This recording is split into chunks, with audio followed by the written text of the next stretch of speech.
DocTalk is brought to you by Multimin USA, manufacturers of Multimin 90, Sure Trace Mineral Supplementation by Timed Injection.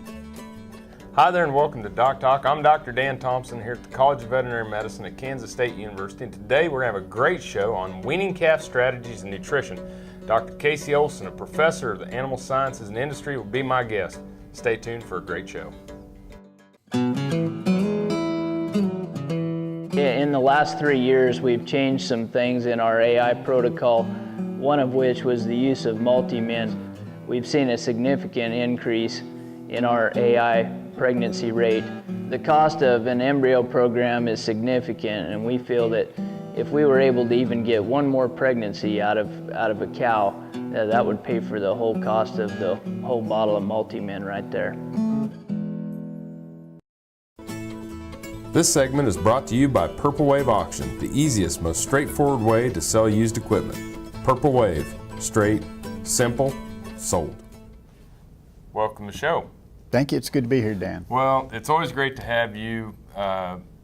What you do for our state, what you do for our programs, I'm very appreciative of it and appreciative of your friendship. Well, nice of you to say so. And today is the 100th episode of DocTalk. So I'm honored.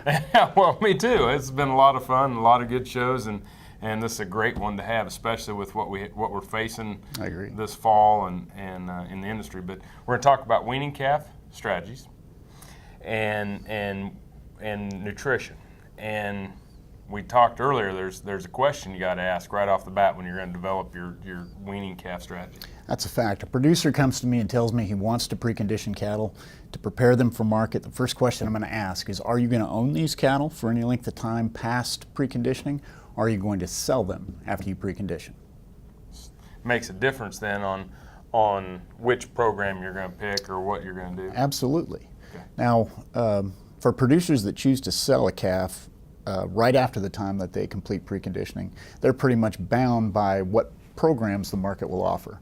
Usually those involve 45 or 60 days of weaning, a specified set of vaccinations given with a specified timing, castration and dehorning, again, specified according to the recipe of that preconditioning program. If, however, a producer decides to retain ownership really for any length of time past weaning, there's a lot more flexibility, a lot more opportunities to maybe cheapen that preconditioning program than I think are appreciated. So when if I'm gonna sell them, I need to follow the plan, the recipe, the program. You do. And make sure that I document what I'm doing is what I say I'm doing. And then if I'm gonna retain them, there might be some things in this plan that I don't need to do. There might be some things that are in this cookie cutter plan that I need to add that aren't included. That's right. And all our research over the last 6 years at Kansas State University has indicated to us that if a producer retains ownership, that if they're going to feed in single pens, the degree of management that has to go into those cattle ahead of shipment to that feedlot, ahead of the receiving period, is actually quite a bit less that I think is generally appreciated in the industry. So we're not talking that, and we'll get into more specifics, but we're talking about shortening up the time for that preconditioning program and maybe some of the antigens that we're pumping into these calves. No, that's absolutely right. You're on target there. So, this time of year, are you seeing more people weaning early and going into these programs? You know, drought across most of the state of Kansas has been nothing less than profound this summer. Actually, for the first time in the last 7 years, we are at the K-State cow-calf unit are weaning early. We have to. Conditions dictate that we're running out of forage and we're running out of surface water. It's a lot of surface water gone as I travel across the state and the rest of the Midwest. People are getting in there with their loaders and cleaning the silt out of those ponds. The one good thing about losing that surface water is the ponds get cleaned. That's well, right. We sure appreciate you having here. We're going to take a break, and when we come back, we're going to discuss more with Dr. Olson about weaning calf nutrition strategies. You're watching DocTalk, and we're sure glad you joined us.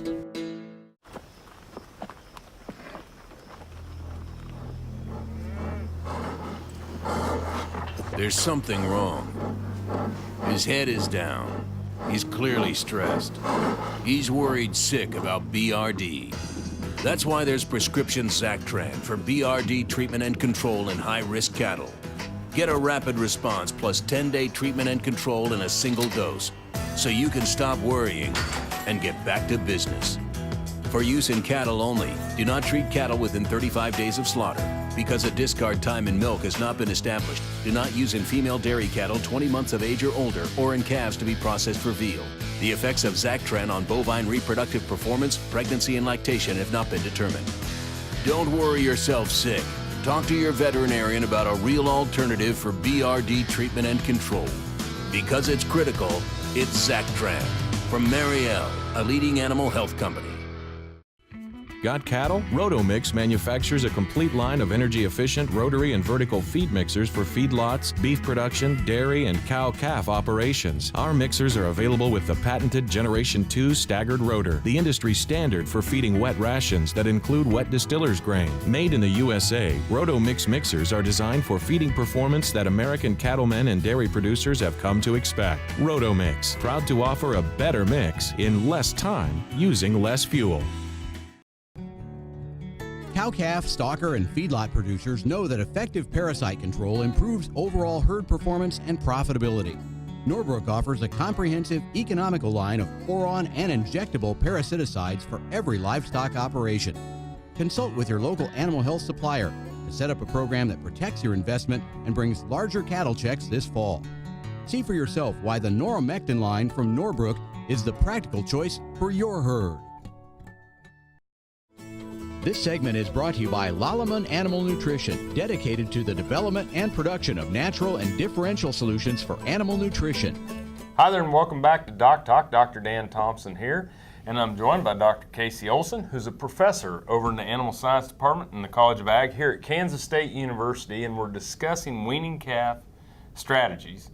And so, all right, we're going to have that maternal separation. What are some of the things that producers should have going through their mind or on their checklist, or what are we monitoring as we take those calves away from the cow? I think with any endeavor, it's important to keep your eye on the ball. Remember what preconditioning is all about. Weaning is a stressful time. Calf is removed from its mother. Its diet changes. Its environment changes. The idea behind preconditioning is to try and take that stress in small steps so that it does not result in a disease episode, it doesn't result in non-performance of the calf. So, watching these calves, come on, what are some of the indicators or things that you recommend? Well, the name of the game, folks, for any species when it's newly weaned is getting that animal to eat. Now, it doesn't matter what preconditioning program that you choose, you will face a challenge in getting that young calf to change its diet successfully, to avoid disease, and to not miss any opportunities where performance is concerned. I tell you what, I've got some definite biases on how to manage intake of those newly weaned calves, and I'd be happy to share those. Let's hear them. I think that's the reason why we have you on the show. Okay, there's a conundrum. We assume that calves are going to want to eat more of the foods that are familiar to them. Forages, for example, would be familiar to a newly weaned calf. The downside of a diet that's familiar to a calf is that it tends to have a fairly low energy density relative to alternatives that we can put in front of them. Bottom line is we need to build a weaning diet that contains feeds that are both familiar to stimulate intake, and feeds that are unfamiliar to improve the energy and protein density of the diet. And move them forward on those unfamiliar. You're going to have to come across them sooner or later. That's right. Now, most people, when they think of a beef animal, they think that animal should be eating all that it can physically hold. Right. I don't ascribe to that school of thought at all. I think an animal that's given a diet in small doses that is presented in such a way that will stimulate that animal to clean up that feed that's offered and keep them properly nourished, but just a little bit hungry, okay, keeps them coming back to the bunk over time. It really helped me out too on finding sick calves. Yes. Instead of pulling ugly, you're pulling sick. That's right. And an ugly calf will still eat, but a calf that's sick will stay away from the bunk. And if they're aggressive, it kind of helps on. Sure. And if feed is not in the bunk 24/7, okay, that gives you the opportunity when the feed truck does come by, it gives you the opportunity to find out who's eager to eat and who's not. Yep. And those ones that are hanging out in the back of the pen, we might ease in there and scoop them out and check out and see what's wrong. That's right. I think it's some great strategies, and when we come back, maybe we'll continue this discussion a little bit more. Oh, I'd love to. Sure glad you're here. We're sure glad you're watching too. You're watching DocTalk, and we're really glad you joined us. This segment was brought to you by Brute Cattle Equipment, makers of the Brute Stealth Hydraulic Chute. If the chute fits, swear by it. Visit our website for more information. Hi, I'm Kevin Ochsner, host of NCBA's Cattleman to Cattleman and Colorado Rancher. Join me each week as the National Cattlemen's Beef Association brings you the latest updates in industry information and market news. Plus, each week we provide important educational information and features on cattlemen from across the country just like you. And we can't forget our favorite cowboy poet, Baxter Black. Join me for NCBA's Cattleman to Cattleman, debuting Tuesday nights at 8:30 Eastern, right here on RFD TV. Beef producers need a practical choice when antibiotic therapy is required. More than ever, they are reaching for non-prescription Noromycin 300 LA from Norbrook, specially formulated to produce sustained antibiotic blood levels up to 4 days in cattle. Noromycin 300 LA delivers economic, broad-spectrum disease management for pneumonia, shipping fever, pink eye, wound infections, and foot rot. See for yourself why Norbrook's Noromycin 300 LA is the practical choice for your herd. Be ready for breeding soundness exams with Neogen's new and improved ElectroJack 6. Features a new wireless design, improved waterproofing, and more power for quicker and easier collections. Its newly designed probe features a tapered angle for easier insertion, and new rubberized material adds durability. ElectroJack 6 can be used with rams, boars, and bulls of all sizes. To order or for more information, contact Neogen at 800-621-8829 or your local animal health distributor.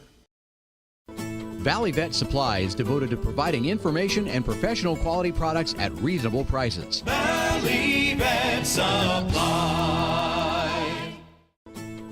This segment is brought to you by Norbrook Laboratories, manufacturers of Noromycin LA, Normectin Plus, 1%, and Poron, the practical choice for your herd.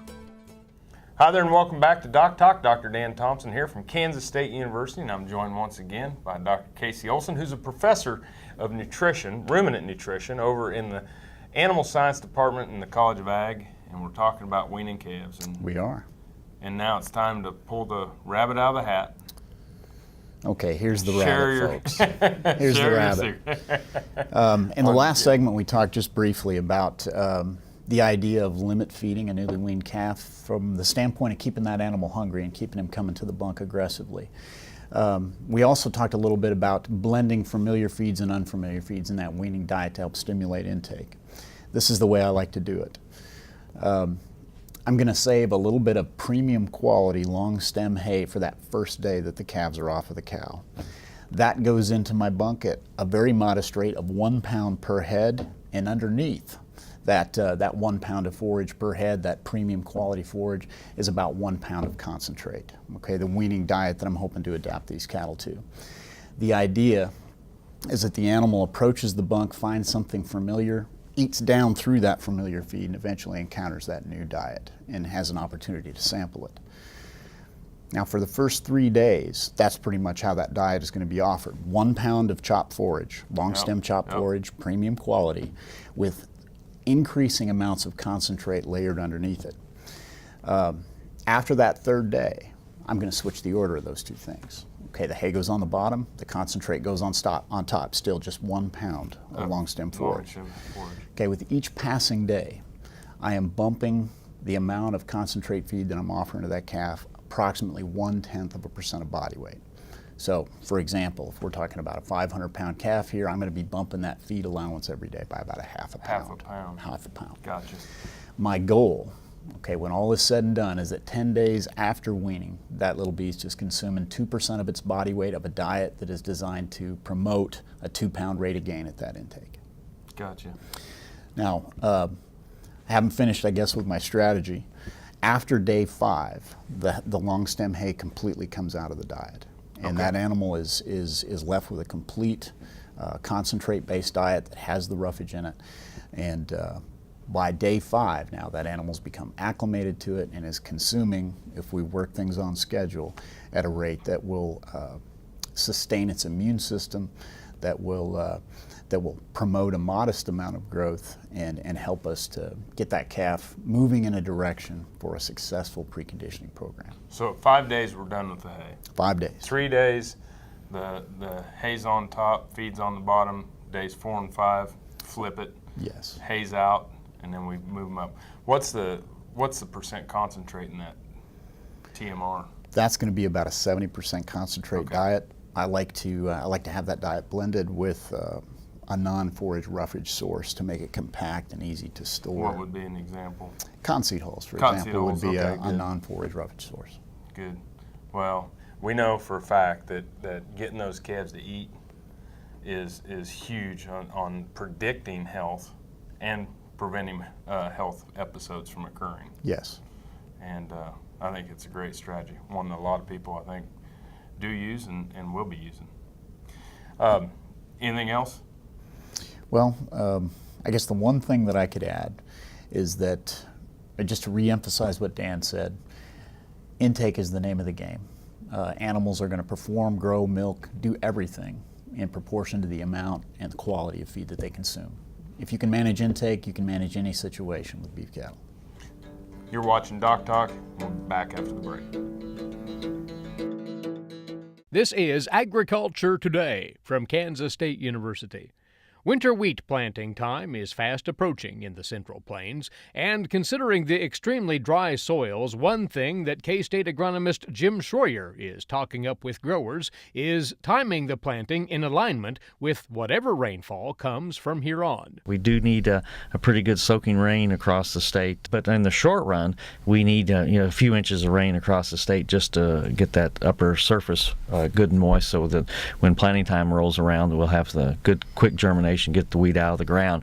Then we got to have our fall rains, in October, November, and then some snow cover during the wintertime to help build that profile.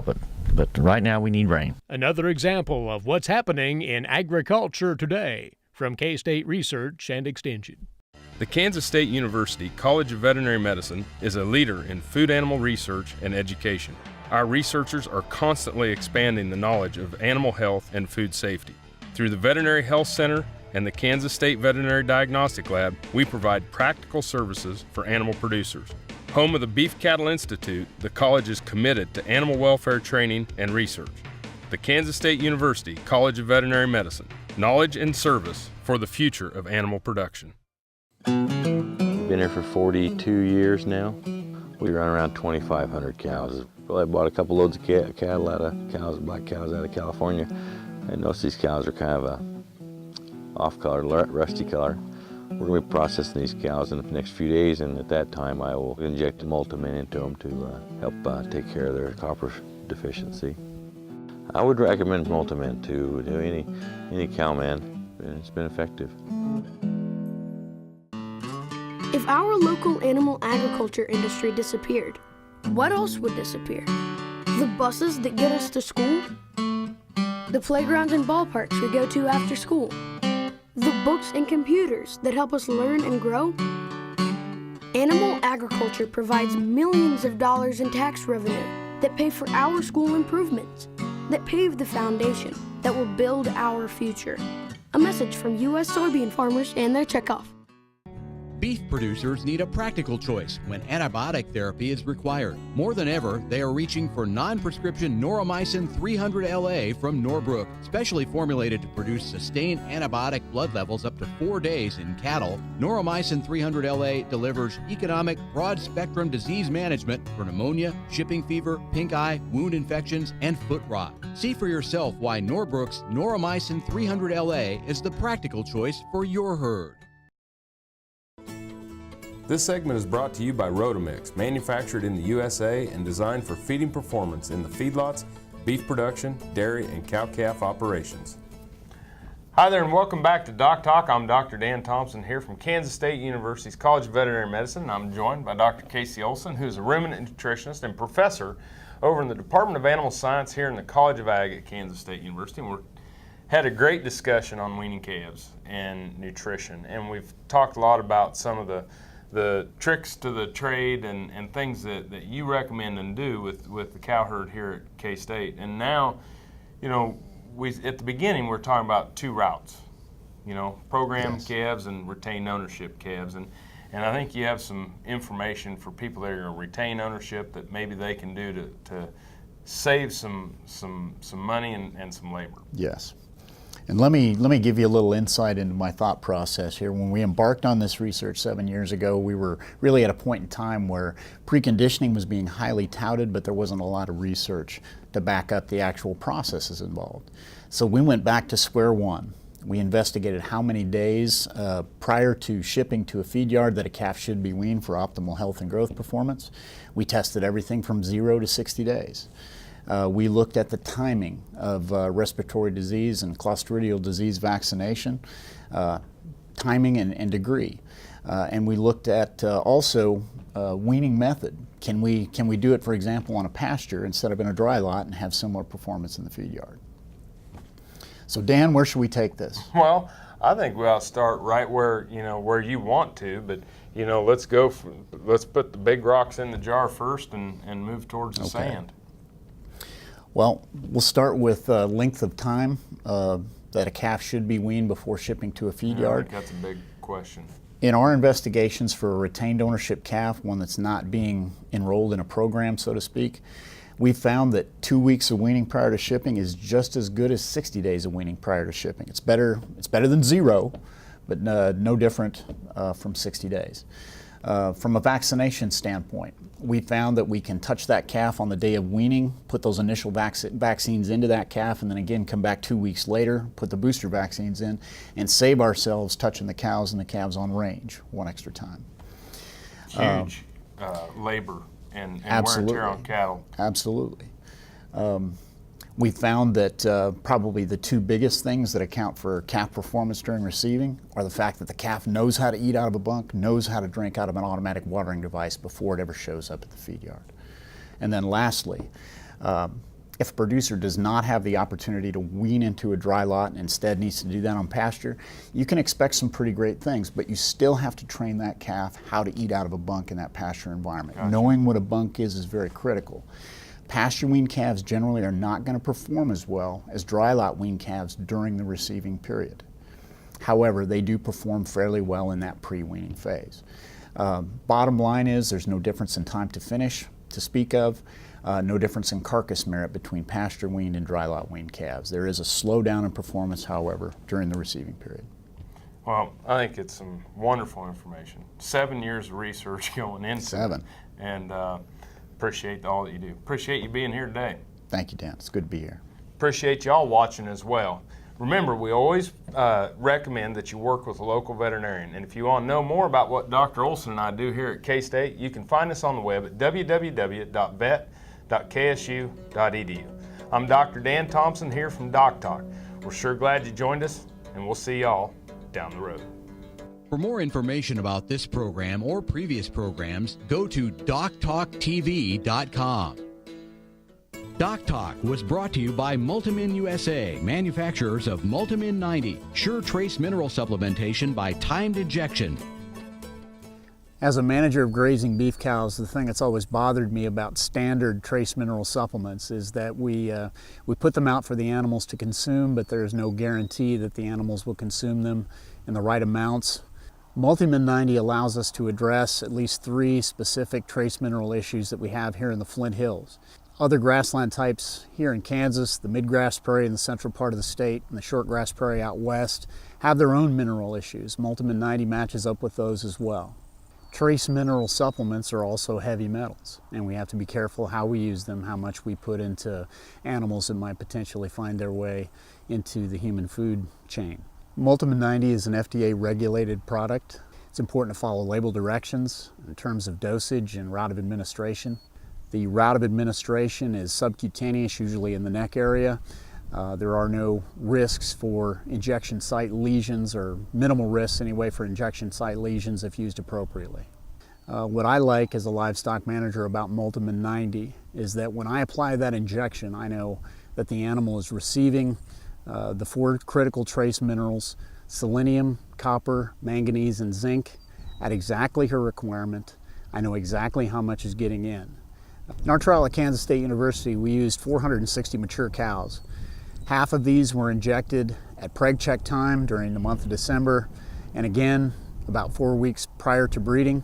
The other half of the cattle received a saline placebo. We then monitored reproductive performance during a single timed AI event and the subsequent natural service breeding season.